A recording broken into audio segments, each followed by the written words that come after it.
होला कलीको लैना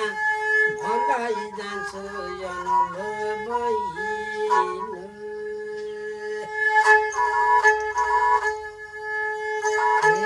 सुन्नु होला दिएर जान भाइले नि दिदी मारेको बहिन 2072 साल मक्सिराको महिना 2072 साल मक्सिराको महिना स्याउदा जिल्ला कोलमा गामा दिदी मारो बात साधे छैन 4 नम्बरा स्याउदा जिल्ला कोलमा भोलि जाऊ आउने दिदी आफै मर्ने हरि थापा नाउ आउने दिदी आफै मर्ने हरि थापा नाउ अहिले नि साला चियापाती पारेको 26 वर्षे दिदीलाई मारेको त्यो दिदीको विवाह भएको 9 महिना भएको त्यो दिदीको विवाह भएको 9 महिना भएको 9 महिना पुगेपछि 3 महिनाको गर्भवतीलाई राख्यो उनको श्रीमान इन्डियाको जागिरदार थिए उनको श्रीमान इन्डियाको जागिरदार थिए 1 लाख नगद धन घरमा पठाइदिए 1 लाख नगद धन घरमा पठाइदिए पिठो नानीको भाइ पापी दिनै भोलि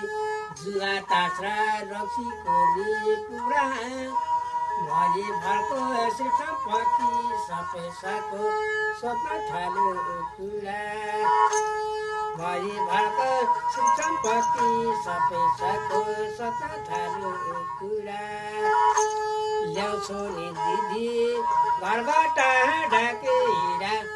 माग्छौ नि गन छोरीलाई ताकेर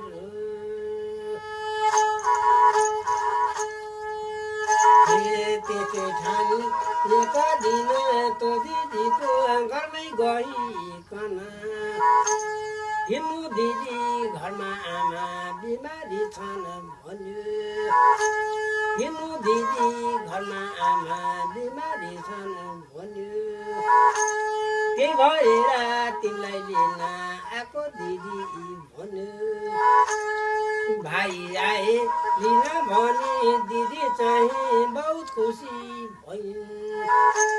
त्यो भाइलाई राम्रै मिठो खाना बनाई खुवाइन् सासूसँग त्यो नानीले सल्लाह गर्न लागिन् भाइ आछा लिन भने त्यो सासूलाई भनिन् 7 दिनको बिदा दिनुहोस् सासू बजै भनिन् धेरै दिन भयो बजै सासूले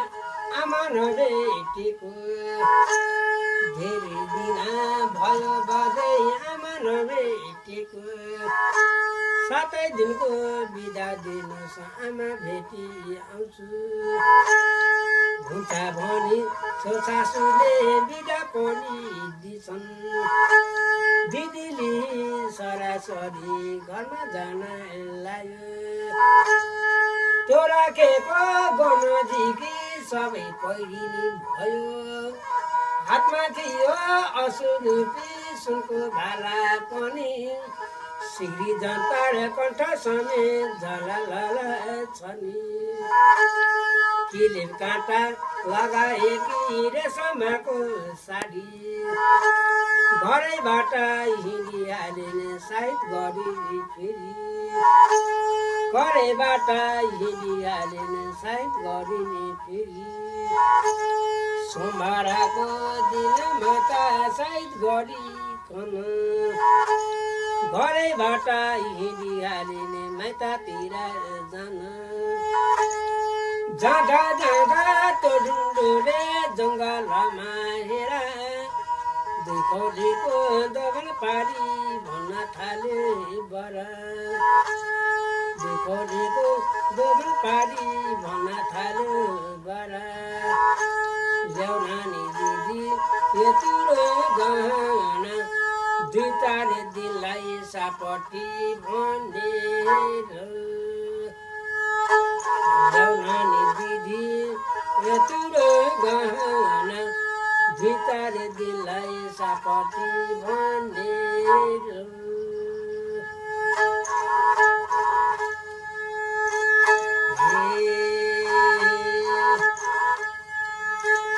किन दिने मेरो भाइ बिचबाटमा अहिले बिचबाटमा आइकन कस्तो कुरा गर्छस् भाइ तैँले यस्तो कुरा घरमै बाबा बिस्ती सादा सापड मागिदिन्थे बिचबाटमा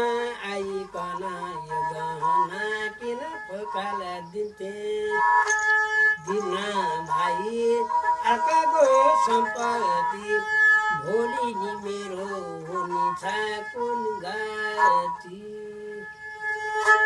दिन भाइ अर्काको धना त्यस्तो नि कुरा मसँग नभानु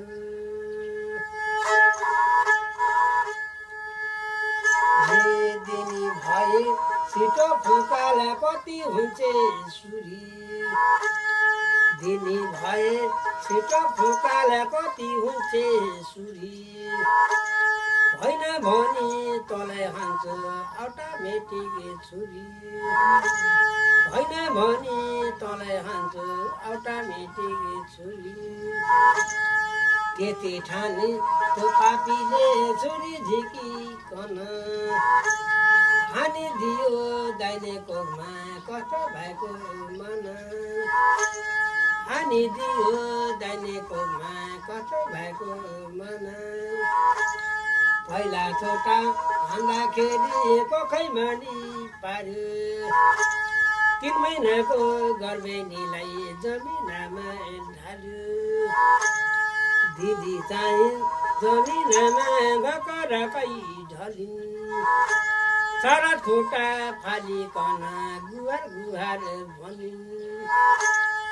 अझै गुहार माग्छ तैँले भनिकन फेरि छुरी हान्यो चारैचोटि हान्दाखेरि त्यो दिदीको परमुता भयो नमारा भाइ पर्दै थिइन् शरणा कस्तो निमले हदियो पाइरानु दिदीलाई मारेर जखेनी बेलाइमा जान पर्यो 20 वर्षे जेलाइमा सत्य बसु हिमाली कुनामा कली बसु पसारा कुनामा खेलिरा जुवारा तासा धनको निनासा जीवनको वनवास सुन्नु होला यही त कहानी 72 सालको घटना यसपालि